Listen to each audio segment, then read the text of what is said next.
welcome back. In this video, we're going to see plus one accountancy, that is chapter 3, books of prime entry. So அதுக்கு போகிறதுக்கு முன்னாடி பார்த்தீங்கன்னாக்கா students ஆக்டிவிட்டின்னு கொடுத்துருக்காங்க பாருங்கள். A trader sold goods on credit to one of his customers for 2000. After 2 days the customer returned some goods to worth 300 which were in damaged condition. The trader received back of the goods.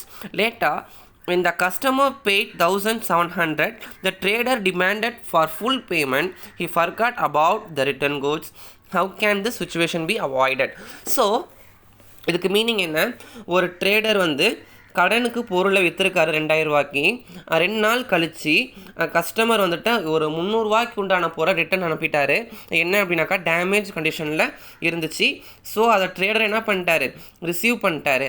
So அதுக்கப்புறம் இந்த customer வந்துட்டு 1700 பே பண்ண வராரு. இந்த trader வந்து எனக்கு 2000 ரூபா கொடுத்தே ஆகணும் ஃபுல் பேமெண்ட்டு. அவர் அந்த 300 ரூபா கொடுத்த குட்ஸை என்ன பண்ணிட்டார், சுத்தமாக மறந்துட்டார். How can situation be avoided? So இதெல்லாம் அவாய்ட் பண்ணால் என்ன செய்யணும் அப்படின்னா, நம்மளுக்கு வந்துட்டு ஒரு பில் ஒன்று ப்ராப்பராக மெயின்டைன் பண்ணணும். என்ன அப்படின்னாக்கா, ஃபஸ்ட்டு அவர் கொடுத்தோடனே சேல்ஸ் பில்லு, அதாவது க்ரெடிட்க்கு வந்து அவர் சேல் பண்ணியிருக்காரு 2000க்கு. அப்புறம் அந்த பில்லை அவர் வாங்கிட்டு போயிட்டு அந்த கஸ்டமர் மறுபடியும் அவர் என்ன பண்ணார், 300க்கு உண்டான கூட்ஸை ரிட்டர்ன் பண்ணார் இல்லையா. அவர் ரிட்டர்ன் பண்ணப்போ மறுபடியும் எடுத்துகிட்டு வந்து இந்த மாதிரி வந்து நான் 300 உண்டான கூட்ஸை வந்து நான் ரிட்டர்ன் பண்ணுறேன் அப்படின்ட்டு அவர் மைனஸ் பண்ணிவிட்டு போயிருக்கணும். அகைன் அவர் பேமெண்ட் கொடுக்க வரக்குள்ளே அந்த பில்லை எடுத்துகிட்டு வந்து ஃபுல் அமௌண்ட்டையும் கேன்சல் பண்ணியிருக்கணும். ஸோ இப்படி ஒரு சுச்சுவேஷன் நடந்து இருந்தால் அந்த இவர் மறந்துருக்கணுங்கிற அவசியம் இல்லாமல் கரெக்டாக போயிருந்துருக்கோம். ஸோ இதுலேருந்து என்ன புரிய வருது அப்படின்னாக்கா, ஒரு சோர்ஸ் டாக்குமெண்ட்டுங்கிறது கண்டிப்பாக முக்கியமான விஷயம். ஓகேவா? ஸோ சோர்ஸ் டாக்குமெண்ட்டுங்கிறது ஒன்றும் இல்லை, ஒரு பில்லாக இருக்கலாம், இல்லை கேஷ் இன்வாய்ஸாக இருக்கலாம். ஓகேவா? ஸோ அது வரக்கூடிய டாபிக்ஸ்லாம் நம்ம கிளியராக பார்க்கலாம். ஸோ நம்ம இப்போது உள்ளே போகலாம். ஸோ இந்த சாப்டர் பொறுத்தோம் அப்படின்னாக்க, இந்த சாப்டர்லேருந்து உங்களுக்கு என்ன சம் ஸ்டார்ட் ஆகுது, சரியா? ஸோ அதுக்கு முன்னாடி சில பேசிக் திங்ஸ் அப்படின்னா கொடுத்துருக்காங்க. ஸோ அதை பார்த்துட்டு நம்ம வரக்கூடிய கிளாஸில் சம் ஸ்டார்ட் பண்ணலாம். ஸோ பாருங்கள், books of prime entry. So introduction பார்ட்டில் அக்கௌண்டிங் ப்ராசஸ், ஓகேவா? அக்கௌண்டிங் ப்ராசஸ் என்ன பண்ணுவாங்க? ஸோ நம்ம ஸ்டார்டிங்லேயே பார்த்தோம். ஃபர்ஸ்ட் என்ன பண்ணுவாங்க, identify the transaction, journal entry, ledger, trial balance and final account, சரியா? ஸோ அதுதான் என்ன அக்கௌண்டிங் உடைய சைக்கிள். ஓகேவா? ஸோ பாருங்க, accounting process identifying transaction involving money or money's worth. Then இந்த books of accounts transaction take place based on authentic document.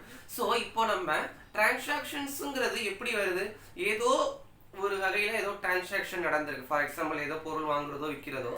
So அந்த transaction மூலயமா இப்போ ஒரு கடையில் நம்ம ஒரு பொருள் வாங்குறோம் அப்படின்னாக்க என்ன ரிசீவ் பண்ணுவோம், பில்ஸ் ரிசீவ் பண்ணுவோம் இல்லையா? இந்த பில்ஸ் தான் என்ன அப்படின்னாக்கா பிஸ்னஸுக்குடைய ஒரு சோர்ஸ் டாக்குமெண்ட், ஒரு ப்ரூஃப், ஒரு எவிடன்ஸ். ஓகேவா?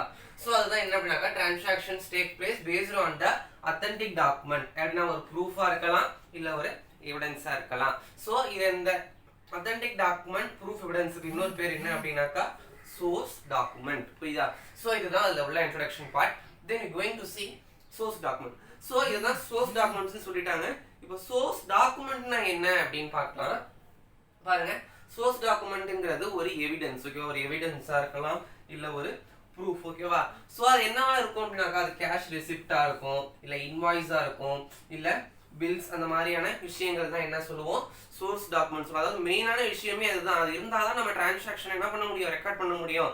அது இல்லாம ஃபார் எக்ஸாம்பிள் நம்ம சோர்ஸ் டாக்குமெண்ட்டை காணடிச்சிட்டு பிசினஸ் டிரான்சாக்ஷன் எழுத முடியுமானா கண்டிப்பா முடியாது. அப்படி எழுதினாலும் நம்ம கடைசியாக வந்து ஃபேக் அக்கௌண்ட் அந்த மாதிரி ஆயிரும், சரியா?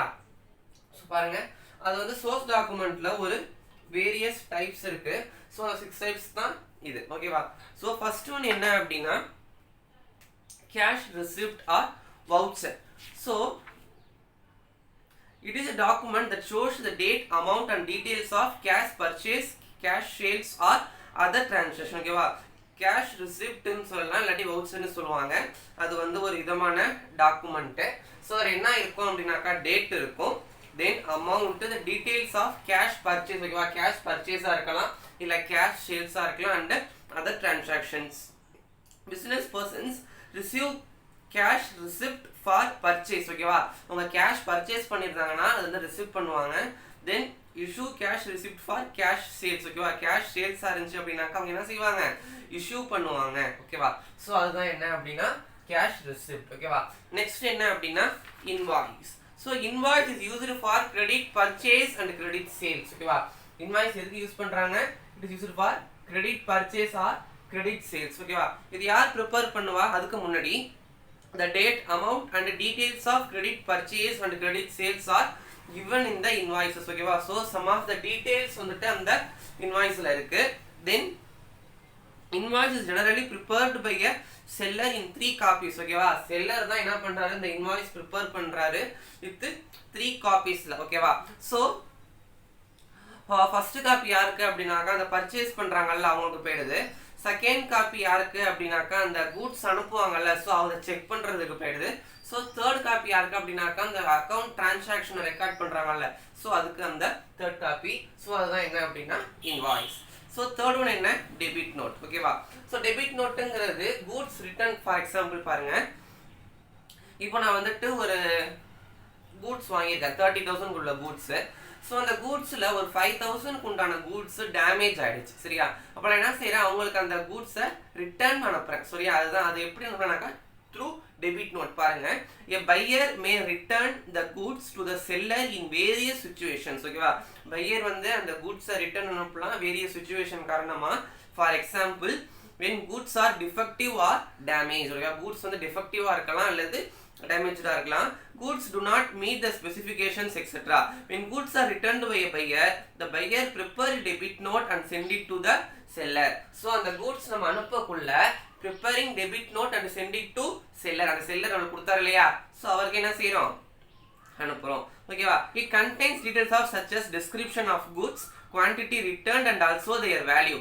2 copies to be prepared in general. 1 copy is sent to seller, another copy is returned by buyer. ஓகேவா, ஸோ டெபிட் நோட் அப்படின்னாக்கா ஒரு 2 காப்பி இருக்கணும், ஒரு காப்பி செல்லருக்கு, இன்னொரு காப்பி நம்மளுக்கும். ஓகேவா, it is document issued by a buyer stating the amount owed by the seller. A debit note is also called as debit memo. ஓகேவா, next one credit note. ஓகேவா, credit note is prepared by a seller who receives a bag from the customer and goods sold. It contains details such as description of goods, quantity goods returned and also the value. It is document sent by a seller to buyer stating the certain amount is owed by a buyer. It is also called as credit memo. So இங்கே என்ன சொல்கிறாங்க, credit note அப்படிங்கிறது வந்து செல்லர்கிட்ட இருந்து பையருக்கு போகிறது. So இது என்ன விஷயம்னா இதுக்கு வந்து கிரெடிட் மெமோ அப்படிங்கிறது இன்னொரு பேர். ஓகேவா, ஸோ கிரெடிட் நோட்டுங்கிறது ஒன்றும் இல்லை. பாருங்க என்ன சொல்கிறாங்க, document is sent by a seller to the buyer stating the certain amount is owed to the buyer. ஓகேவா, ஒரு சர்டைன் அமௌண்ட் ஆஃப் பர்ச்சேசிங் திங்ஸோ இல்லை அமௌண்ட் என்னவா இருக்கும், பையர்கிட்ட இருக்கும். அதுதான் என்ன அப்படின்னாக்கா கிரெடிட் நோட்டு. நெக்ஸ்ட் என்ன அப்படின்னாக்கா paying slip. when cash or check is deposited in the bank. ஓகேவா, ஒரு கேஷோ இல்லை செக்கோ நம்ம பேங்க்ல டெபாசிட் பண்ணுறோம். a form is to be filled by a customer. ஒன்றும் இல்லை, இப்போ நம்ம பேங்க்குக்கு போயிட்டு டெபாசிட் ஃபார்ம் இருக்கு இல்லையா, ஸோ அதுதான் என்ன சொல்கிறாங்க பேயிங் ஸ்லிப்னு சொல்கிறாங்க. அதை யார் ஃபில் பண்ணுவா அப்படின்னாக்கா நம்ம தான் ஃபில் பண்ணுவோம். ஃபில் பண்ணி அங்கே இருக்கிற பேங்கர்கிட்ட கொடுத்தோம் அப்படின்னாக்கா அவங்க என்ன பண்ணுவாங்க, எல்லாம் கரெக்ட் பண்ணி ஒரு சீல் வச்சு கொடுப்பாங்க இல்லையா, சீல் வச்சு அவங்க கேஷ் எடுத்துக்கிட்டு ஒரு பக்கத்தை பாதி கிழிச்சு கொடுப்பாங்க. ஓகேவா, ஸோ அதுதான் என்ன அப்படின்னா பேயிங் ஸ்லிப்பு. நெக்ஸ்ட் ஒன்று என்ன அப்படின்னாக்கா செக்கு. செக்குனாக்கா அவங்க எல்லாருக்குமே தெரியும், அது ஒரு புக்கு. ஸோ அதை யார் நம்மளுக்கு கொடுப்பா, பேங்க் கொடுப்பாங்க. ஸோ பாருங்க,